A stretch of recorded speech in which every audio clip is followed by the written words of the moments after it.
Naam, asante kwa kuendelea kutuchagua. Hii ni Channel 10 Habari na sasa ni wasaa habari za michezo na burudani. Tayari golikipa wa kisasa wa mpira Eden Bahati niko hapa kukujuza mengi ambayo yamejiri viwanjani, nikianzia hapa nyumbani Tanzania. Rais wa shirikisho la mpira wa miguu barani Afrika CAF, Dr. Patrice Motsepe amekabidhi bendera ya CAF kwa serikali ya Jamhuri ya Muungano wa Tanzania, ikiashiria Tanzania kuwa mwenyeji wa mashindano ya AFCON 2027 yatakayofanyika kwa ushirikiano wa nchi za Tanzania, Kenya na Uganda. Tupate undani wa taarifa hiyo.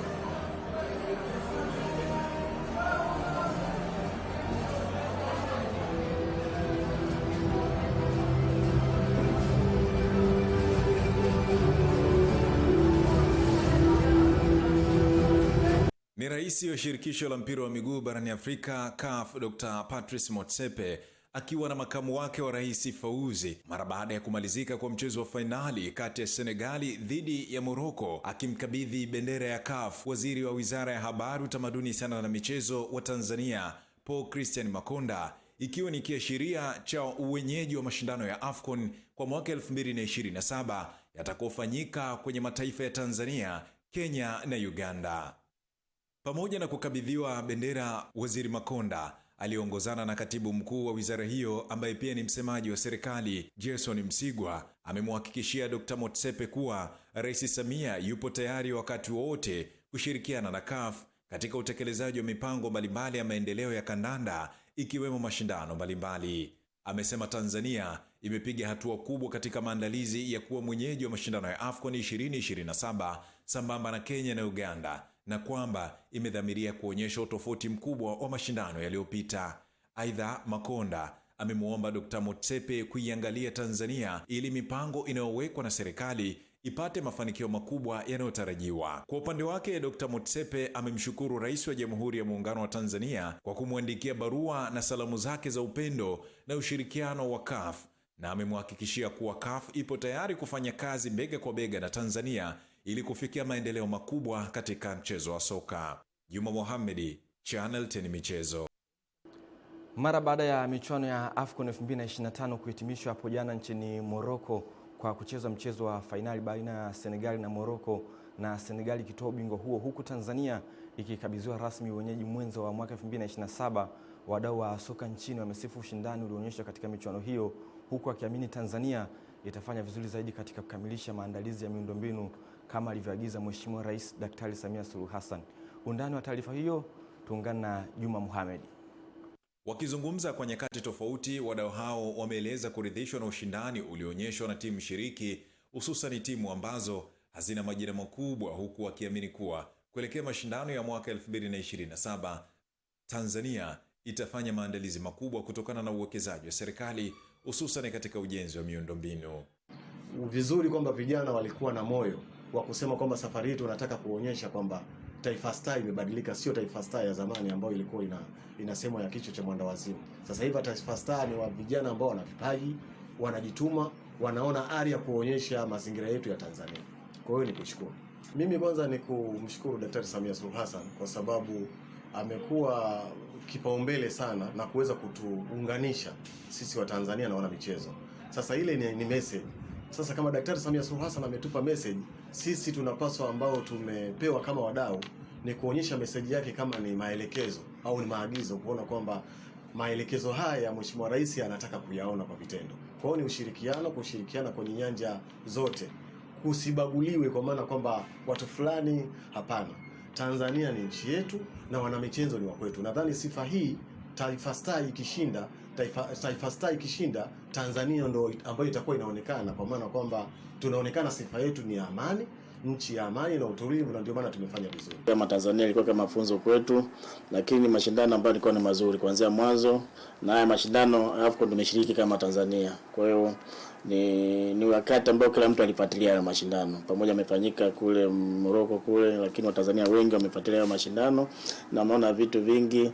Na sisi kama Tanzania kuna timu ya viongozi ambao walienda kule, wakiongozwa na waziri wetu wa sasa hivi wa michezo, walikuwepo kule AFCON. Nadhani ilikuwa ni njia rahisi kwa kama Watanzania ambao ni waandaji wa mwakani kujifunza mambo ambayo yalikuwa yanafanyika pale. Juma Mohamed, Channel 10 Michezo. Asante Juma Mohamed kwa taarifa hiyo. Timu ya soka ya Yanga imeibuka na ushindi mnene wa mabao 6-0 dhidi ya Mashujaa katika mchezo wa ligi kuu soka Tanzania bara, mchezo uliopigwa katika dimba la KMC Complex Mwenge jijini Dar es Salaam. Mabao ya Yanga yamefungwa na Mohamed Damalo, Duke Abuya, Pacome Zuzwa, Prince Dube, Mudathiri Yahya na usajili mpya Depu. Ushindi huu unawapeleka Yanga kileleni mwa msimamo wa ligi kuu soka Tanzania bara wakifikisha alama 19 baada ya michezo 7, huku Mashujaa wakisalia nafasi ya 5 wakiwa na alama 13 baada ya kushuka dimbani mara 10 msimu huu. Kituo kinachofuatia kwa Yanga ni mchezo wa kimataifa dhidi ya Al Ahly, ambapo Yanga watasafiri hadi nchini Misri kuwavaa Mafarao hao siku ya Ijumaa. Ligi kuu soka Tanzania bara inatarajiwa kuendelea hapo kesho kwa michezo miwili kupigwa katika uwanja wa Azam Complex Chamazi, ambapo wenyeji Azam FC watakuwa na kibarua kizito dhidi ya Fountain Gate FC, mchezo utakaopigwa majira ya saa 10 kamili za jioni. Kuelekea mchezo huo, maafisa habari wa vilabu hivyo wameeleza kukamilika kwa maandalizi ya mchezo huo, huku kila upande ukitamba kuibuka na ushindi katika mchezo huo. Maandalizi ni mazuri na tunamshukuru Mungu kwamba kile ambacho tumekipanga kama timu kinaendelea vizuri na maandalizi yanaendelea. Tumecheza mchezo wa ligi kuu uliopita baada ya mapumziko ya muda mrefu kupisha AFCON dhidi ya Coastal Union na tumerejea na kishindo. Sasa sijui kinaitwaje, kama ndio kishindo chenyewe cha wakoma I don't know, lakini tumerudi vizuri na ni jambo la kumshukuru Mungu kwamba timu yetu imerudi kwenye rhythm hiyo. Hiyo tumeshasahau kama ambavyo amesema mwalimu nikimnukuu, mchezo uliopita tayari umeshapita. Tunaangalia mchezo ambao unafuata mbele. Sio mechi rahisi, ni mechi ngumu kwa sababu tunacheza na moja kati ya timu bora kwa sasa Tanzania ama kwenye ligi yetu. Tunacheza na timu ambayo tunaweza tukasema varieties ya wachezaji, vijana wa muda mrefu wa sasa, na ni timu ambayo imetoka kwenye mashindano, kwa maana bado damu yao ina ile harufu ya kimashindano, tofauti na sisi ambao tumetoka kwenye mapumziko, tumeingia kambini siku chache zilizopita. Lakini hiyo haiondoi ugumu wa mchezo huo kwao pamoja na kwetu, kwa sababu inapofika vita lazima upambane kwa namna yoyote. Hao ni maafisa habari wakizungumza kuelekea katika mchezo hapo kesho, ambapo Azam FC watakipiga dhidi ya Fountain Gate FC.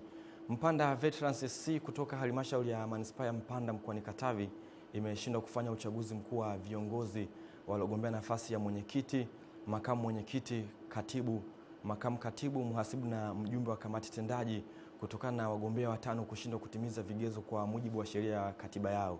Tupate undani wa taarifa hiyo kutoka kwa mwanamichezo wetu Pasco Emmanuel Katona. Akizungumza kwa niaba ya kamati ya uchaguzi ya Mpanda Veterans Sport Club, Hassan Kolonga amesema kuwa jumla ya wanachama ni 52. Waliojitokeza katika uchaguzi mkuu ni wanachama 28. Waliogombea ni watu 6. Kati hao mmoja ndiye aliyekidhi kigezo cha kugombea, huku wagombea 5 wakiwa hawana vigezo. Chama Mpanda Veterans kwa muda wa miaka 14 mfululizo na hadaiwi mchango wote wala ada, hivyo tumeweza kubaini huyu mmoja ndo ana sifa. Kwa hiyo napenda kutoa hoja kwa mkutano mkuu, kama wanalizia kutengua vigezo vyote walivyowekeana na kuendelea na uchaguzi, basi majukumu hayo na maamuzi yako mkononi mwao. Mwenyekiti aliyechaguliwa kwa muda kwa ajili ya kusimamia uchaguzi huo katika mkutano mkuu wa Mpanda Veterans Sport Club, Philbert Chula, amesema nimebaini hayo makosa. Mimi kwa mamlaka nimetolewa na Mpanda Veterans natangaza kwamba tunaendesha uchaguzi mpaka hapo tutakapotangaza tena. Mwenyekiti wa chama cha mpira wa miguu wilaya Mpanda Tai Nyuna amezungumza na waandishi wa habari baada ya kuahirishwa kwa uchaguzi wa viongozi wa chama cha mpira wa miguu Mpanda Veterans Sport Club. Klabu zifuate tu taratibu za uchaguzi ambazo kimsingi kuna kanuni za kuendesha chaguzi za vilabu, na kanuni hizi zinatutaka klabu ziunde kamati ya uchaguzi na zenye sifa, ambazo sifa zake ni mwenyekiti awe na taaluma ya sheria, lakini na makamu wake na taaluma ya sheria. Naamini watu 2 kwa signature yangu, lakini mtu mmoja alitamani nimdhamini mimi, lakini kamwambia nishadhamini mtu, akasema hapana, kwa sababu vigezo vya ruhusa wewe mdhamini tu, kwa sababu wewe unaonekana muda wote upo maeneo haya kulingana na muda alikuwa nao. Nikiripoti kutoka hapa mkoani Katavi, ni mwana michezo wako Pasco Emmanuel Katona. Asante Pasco Emmanuel Katona kwa taarifa hiyo, na taarifa hiyo inatokea utuo kwenye habari za michezo kitaifa. Kwa sasa tukaangaza habari za michezo medani za kimataifa, tuungane na msimulizi wetu. Karibu katika habari za michezo kimataifa. Nyota wa mchezo wa tenis duniani Carlos Alcaraz ameanza vyema mashindano ya Australian Open mwaka 2026 baada ya kumshinda Adam Walton wa Australia katika mchezo wa raundi ya kwanza uliochezwa jijini Melbourne siku ya jana. Alcaraz alionyesha ubora wake kwa kushinda kwa seti 3 mfululizo 6-3, 7-6 na 6-2 katika mchezo uliochezwa mbele ya mashabiki wengi waliomshangilia mchezaji wa nyumbani Walton. Licha ya upinzani mkali hasa katika seti ya pili, Alcaraz alidhibiti mchezo kwa uzoefu na kasi yake ya hali ya juu. Ushindi huo unamwezesha Alcaraz kusonga mbele hadi raundi ya pili ya mashindano hayo ya Grand Slam, akiendelea na dhamira yake ya kutoa taji la Australian Open kwa mara ya kwanza katika historia yake. Kwa upande wa Walton, licha ya kuondolewa mapema, alionyesha ushindani mkubwa na moyo wa kupambana, hasa katika seti ya pili kabla ya Alcaraz kuonyesha tofauti ya kiwango. Kwa matokeo hayo, Alcaraz sasa atakutana na Mjerumani Yannick Hanfmann katika raundi ya pili Januari 21 mwaka huu.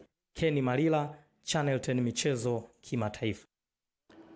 Asante Kenny Malila kwa kutujuza habari za michezo medani za kimataifa, na kufikia hapo hatuna zaidi kutoka kwenye chumba chetu cha habari za michezo na burudani. Mimi ni Eden Bahati, goalkeeper wa kisasa wa mpira. Kwa sasa ni kuache na utabiri wa hali ya hewa, kisha Esther Ziramura atarejea hapa kuhitimisha habari ya kutwa nzima ya leo. Naam, hujambo na karibu katika utabiri wa hali ya hewa ambao ni wa saa 24 zijazo kuanzia saa 3 usiku wa leo. Upepo unatarajiwa kuvuma kwa kasi ya kilomita 20 kwa saa katika maeneo ya Ziwa Rukwa, maeneo ya Nyasa, kwa kasi ya kilomita 30 kwa saa katika maeneo ya Ziwa Tanganyika, Ziwa Victoria na maeneo ya Pwani ya Kusini. Kwa wastani hali ya bahari katika maeneo ya Pwani ya Kusini inatarajiwa kuwa na mawimbi makubwa kiasi. Wakati huo huo, mamlaka ya hali ya hewa Tanzania imetoa angalizo la uwepo wa vipindi fupi vya upepo mkali unatarajiwa kuvuma kwa kasi ya kilomita 40 kwa saa katika maeneo ya Pwani ya Kaskazini, na hali ya bahari katika maeneo hayo inatarajiwa kuwa na mawimbi makubwa. Hivyo wakazi wa maeneo hayo na watumiaji wa bahari ya Hindi hususan katika maeneo ya Pwani ya Kaskazini ni vema kuchukua hatua stahiki kutokana na kuwepo kwa upepo huo mkali. Mifumo ya anga inaonyesha viashiria vya upungufu wa mvua katika maeneo yote ya mashariki mwa nchi kuelekea kusini mwa nchi, lakini hali ya mvua kiasi katika maeneo ya nyanda za juu kusini magharibi, maeneo ya magharibi mwa nchi na maeneo ya ukanda wa Ziwa Victoria. Wakati usiku wa leo tunatarajia kuwa katika maeneo ya Kigoma, Tabora, Katavi na maeneo ya Rukwa kutakuwa na hali ya mawingu kiasi, mvua na ngurumo katika sehemu chache, ilhali maeneo mengi hapa nchini yanatarajia kuwa na hali ya mawingu kiasi na makavu kwa usiku wa leo. Wakati siku ya kesho tunatarajia kuwa katika maeneo ya Kagera, Geita, Mwanza, Shinyanga, Kigoma, Tabora, Katavi, Rukwa kutakuwa na hali ya mawingu kiasi, mvua na ngurumo katika sehemu chache na vipindi vya jua. Maeneo ya Mbeya, Songwe, Iringa, Njombe na Ruvuma kutakuwa na hali ya mvua, wakati maeneo ya nyanda za juu kaskazini mashariki kati ya nchi, maeneo yote ya mambo ya pwani, maeneo haya kutakuwa na hali ya mawingu kiasi na vipindi virefu vya jua. Kutoka mamlaka ya hali ya hewa Tanzania, jina langu ni Tunza Sanane. Asante na usiku mwema. Ni utabiri wa hali ya hewa kwa saa 24 zijazo kuanzia saa 3 usiku huu. Kabla ya kuhitimisha taarifa ya habari, kwanza tupate muktasari wake.